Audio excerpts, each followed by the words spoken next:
dark horse, renegade, vigilante, got it made. Rebel heart, underdog, play the part. They call me an outlaw. Whoa, whoa, living like an outlaw. They call me an outlaw. Yeah, I'm a dark horse.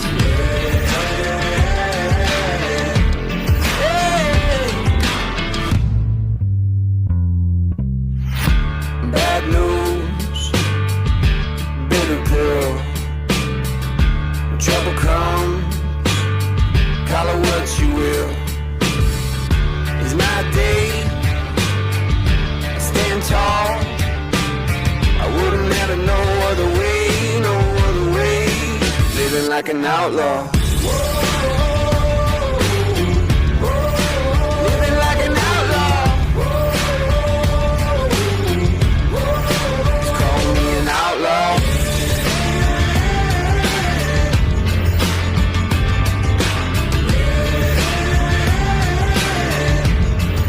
Just call me an outlaw.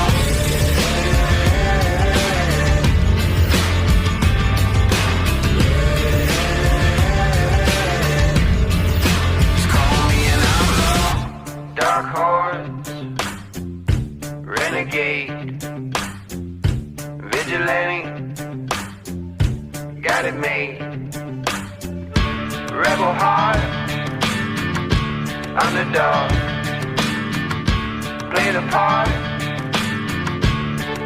They call me an outlaw. Yeah, they call me an outlaw.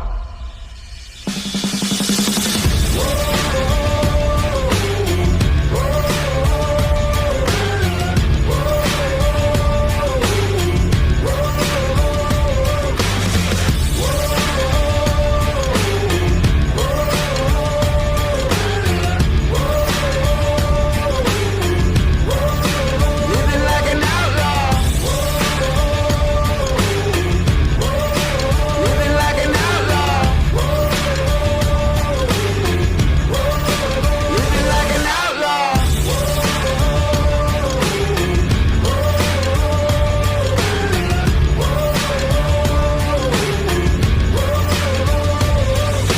Call me an outlaw.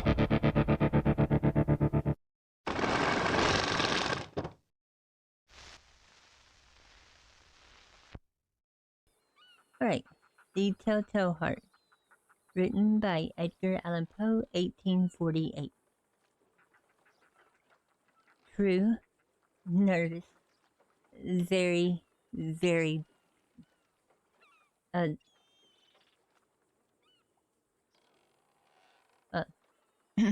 let's try that. There we go. The Telltale Heart by Edgar Allan Poe, 1848. True, nervous, very, very dreadfully nervous. I had been and am. But why will you say that I am mad? The disease had sharpened my senses, not destroyed, not dulled them. Above all was the sense of hearing, acute. I heard all things in the heaven and in the earth. I heard many things in hell.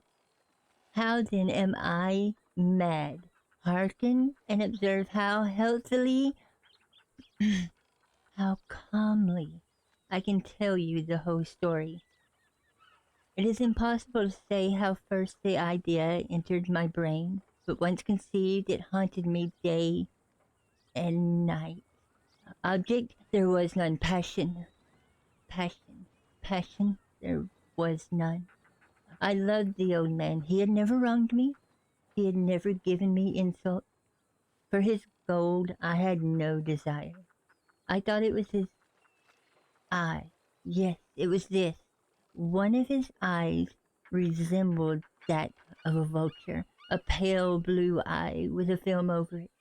Whenever it fell upon me, my blood ran cold, and so by degrees, very gradually, I made up my mind to take the life of the old man, and thus rid myself of the eye forever. Now this is the point.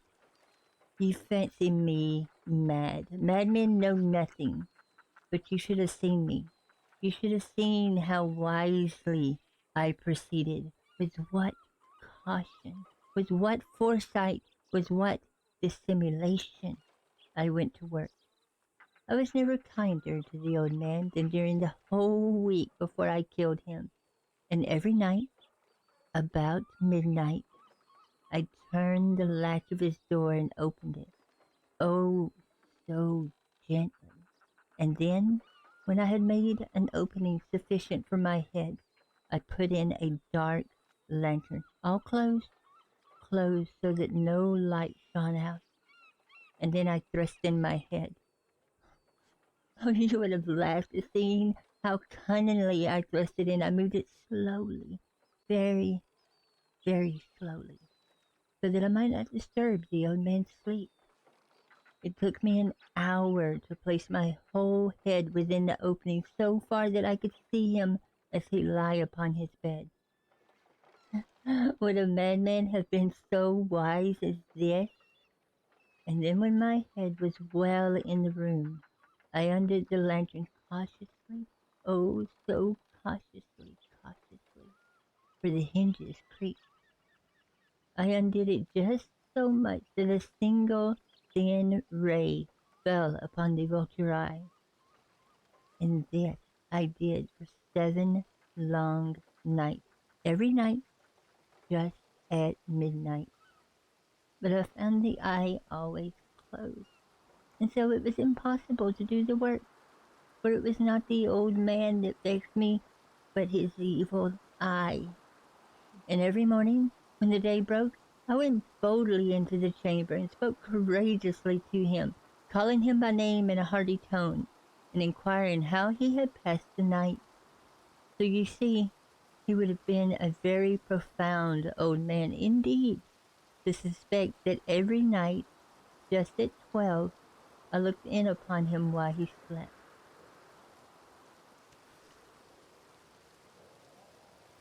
Upon the 8th night, I was more than unusually cautious in opening the door.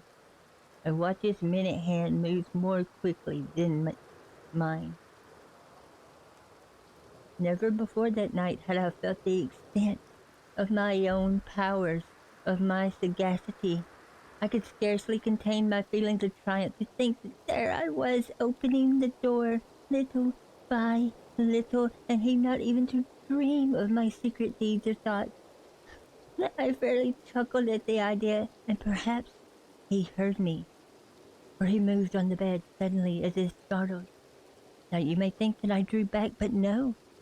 His room was as black as pitch with the thick darkness, for the shutters were fastened and closed through fear of robbers.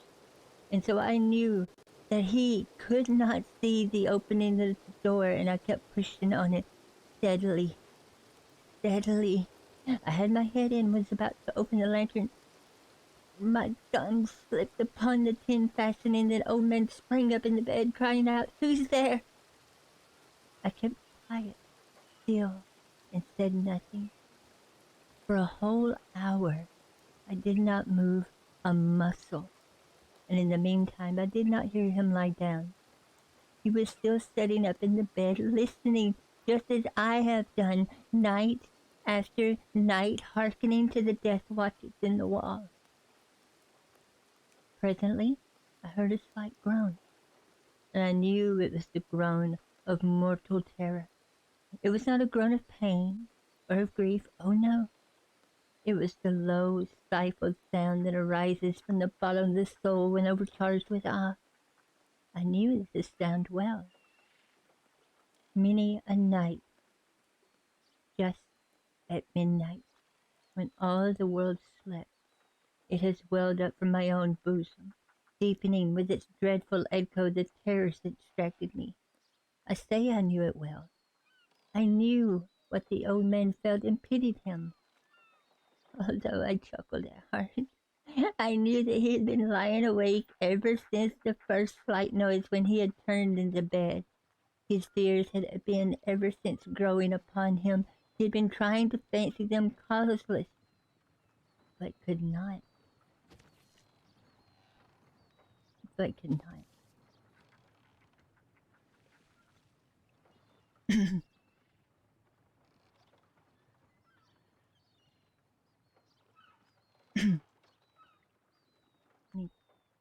Give me just a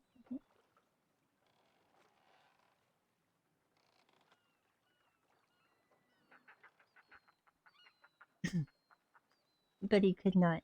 He had been saying to himself, "It is nothing but the wind in the chimney.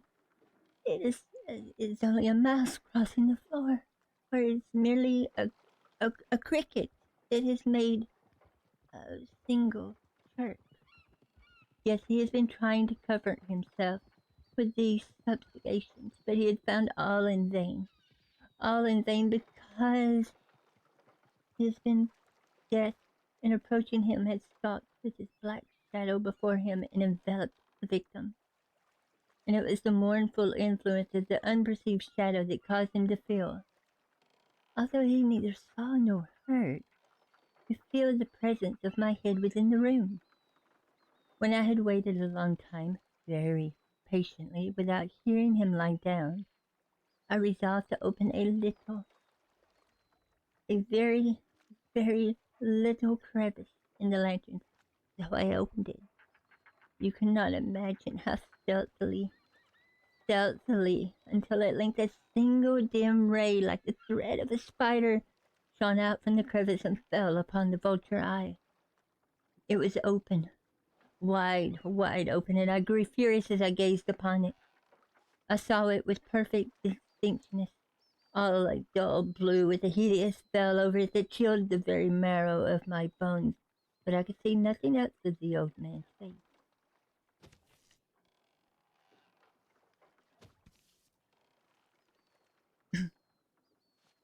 Or person, for I had for I or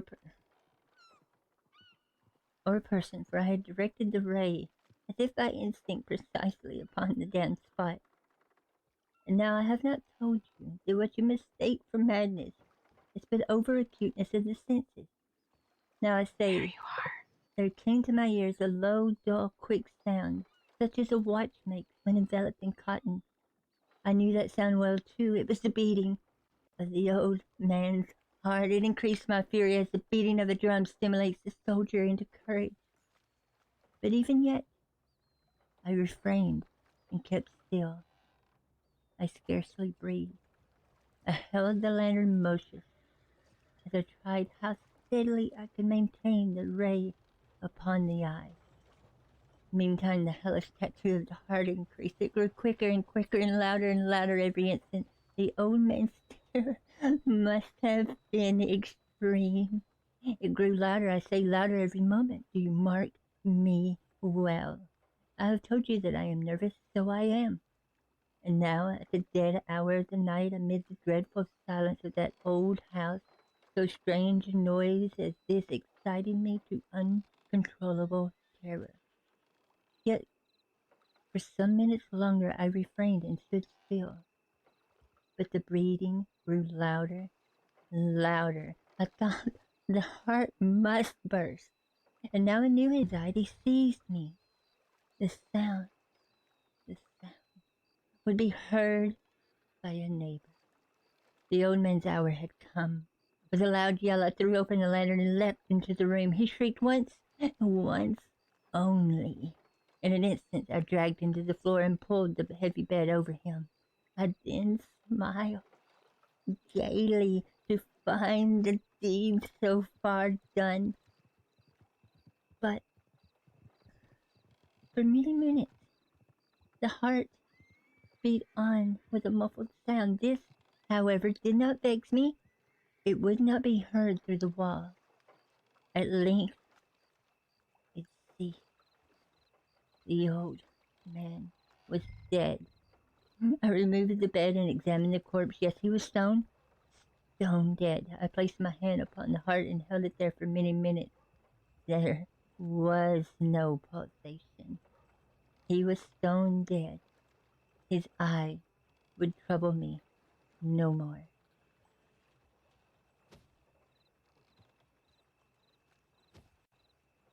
If still you think me mad, you will think so no longer. When I describe the wise precautions I took for the concealment of the body, the night waned and I worked hastily, but in silence. First of all, I dismembered the corpse. I cut off the head, and the arms, and the legs. I then took up 3 planks from the flooring of the chamber and deposited all between the scantlings. I then replaced the boards so cleverly, so cunningly, that no human eye, not even his, could have detected anything wrong. There was nothing to wash out, no stain of any kind, no blood spot whatever. I had been too wary for that. A tub had caught all.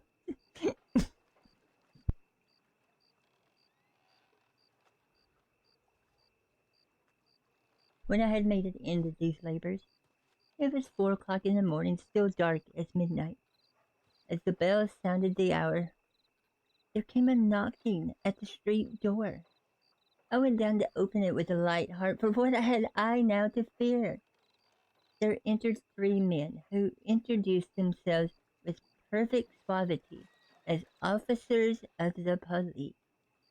A shriek had been heard by a neighbor during the night. Suspicion of foul play had been aroused. Oh my.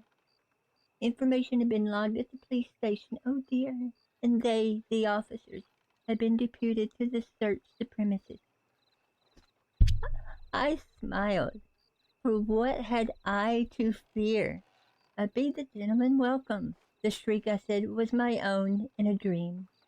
The old man I mentioned was absent in the country. I took my visitors all over the house. I bade them search well. I led them at length to his chamber. I showed them his treasures, secure, undisturbed. In the enthusiasm of my confidence, I brought chairs into the room and desired them here to rest from their fatigues, while I myself, in my wild audacity of my perfect triumph, placed my own seat upon the very spot beneath which reposed the corpse of the victim. The officers were satisfied. My manner had convinced them. I was singularly at ease. They sat, and while I answered cheerily, they chatted of familiar things.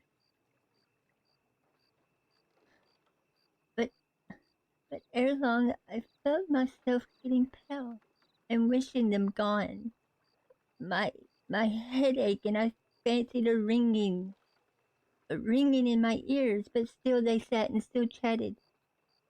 The, the ringing became more distinct. It continued and became more distinct. I talked more freely to get rid of the feeling, but it continued and gained definitiveness until at length I found that the noise was not within my ear.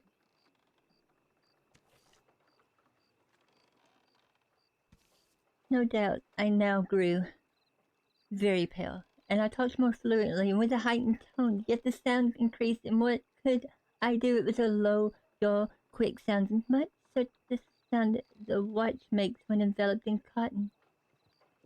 I gasped for breath, and yet the officers heard it not. I talked more frequently, quickly, more valiantly, but the noise steadily increased. I arose and argued with trifles in a high tone and with violent gesticulations, but the noise steadily increased. Why would they not be gone?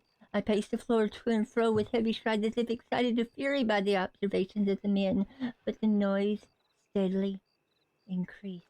Oh God, what could I do? I foamed, I raved, I swore, I swung the chair upon which I had been sitting and grated it upon the boards, but the noise arose over all and continually increased. It grew louder, louder, and still the men chatted pleasantly and smiled. Was it possible they heard not? Oh my God, no, no, they heard, they suspected, they knew, they were making a mockery of my horror. This I thought, and this I think. But anything was better than this agony. Anything was more tolerable than this gyration. I could bear those hypocritical smiles no longer. I felt that I must scream or die, and now and again, hark, Louder, louder, louder. Villains, I shriek, disassemble no more. I admit the deed, tear up the planks. Here, here, it is the beating of his hideous heart. The Telltale Heart by Edgar Allan Poe.